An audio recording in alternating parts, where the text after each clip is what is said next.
প্ৰতিজন কৰ্মচাৰী আৰু প্ৰতিজন পেঞ্চনৰ কাৰণে এটা ডাঙৰ খবৰ ইতিমধ্যে আহিছে আৰু এই খবৰটো আপোনালোকে AICPIW যিটো ৰিপৰ্ট থাকে সেই ৰিপৰ্টত তেওঁলোকৰ ডিএ বৃদ্ধিক লৈ ইয়াতে সূচকাংশ প্ৰকাশিত হৈছে। আমি গোটেইখিনি কথা চাম ইয়াতে কিমানখিনি সূচকাংশ বৃদ্ধি হ'ল আৰু আপোনালোকৰ দৰমহা বা পেঞ্চন কিমান পৰিমাণে বৃদ্ধি হ'ব এইখিনি কথাও আমি ইয়াতে চাবলৈ চেষ্টা কৰিম। বিত্ত বিভাগৰ ফালৰ পৰা এখন নটিফিকেশ্যন প্ৰেছ ৰিলিজ আপোনালোকে দেখা পাইছে। Government of India ministry of labour এমপ্লয়মেণ্টৰ ফালৰ পৰা আহিছে। ইয়াতে ডেট আপোনালোকে ক্লিয়াৰলি দেখাই পাইছে।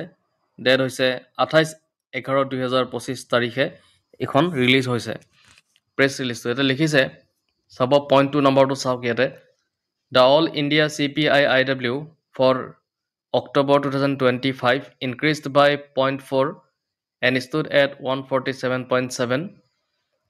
ইয়াতে এই কথাটো ক'লে যে আগৰ যিটো ছেপ্টেম্বৰ মান্থ আছিলে, ছেপ্টেম্বৰ মান্থতকৈ অক্টোবৰ মান্থত আপোনাৰ 0.4 বেছিকৈ ইনক্ৰিজ হৈছে, যিটো সূচকাংশ থাকে সেইটো, আৰু বৃদ্ধি হৈ কেনে আপোনাৰ 147.7ত উপনীত হৈছে।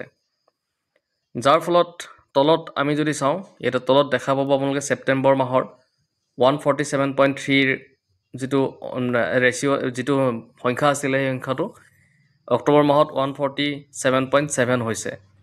এতিয়া আমি ডিএ কেলকুলেটৰত যদি এইটো বহাই দিওঁ তেতিয়াহ'লে আপোনালোকে গম পাব যে আপোনালোকৰ দৰমহা, আপোনালোকৰ পেঞ্চন কিমান পৰিমাণে বৃদ্ধি হ'ব। এতিয়া আমি ডিএ কেলকুলেটৰটো বহাই ল'লোঁ আৰু ইয়াতে ডিএ কেলকুলেটৰত আমি যদি বহাই চাওঁ তেতিয়াহ'লে আপোনালোকে ইয়াতে ক্লিয়াৰলি দেখাই পাইছে।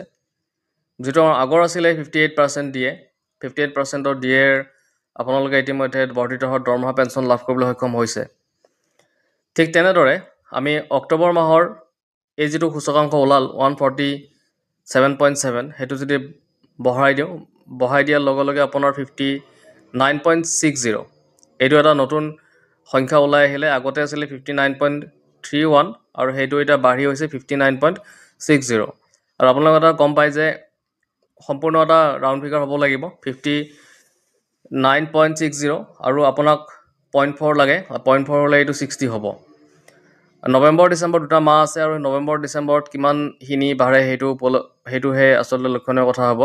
যিমানখিনি বাঢ়ে সেই অনুপাতত আপোনালোকে ইয়াতে আপোনালোকৰ পেঞ্চনখিনি বা দৰমহাখিনি ডিএ কিমান বাঢ়িব সেইটো আপোনালোকে গম পাব। তো বৰ্তমান 59 হৈ আছে আৰু 59.6 হ'লে আপোনাৰ 60 হ'ব। 60 হ'লে 2% ডিএ পাব নতুনকৈ। তো এইটোৱে আছিলে আজিৰ আপডেট। যদি ভিডিঅ'টো ভাল লাগিছে লাইক, শ্বেয়াৰ আৰু ছাবস্ক্ৰাইব এটা কৰি দিব।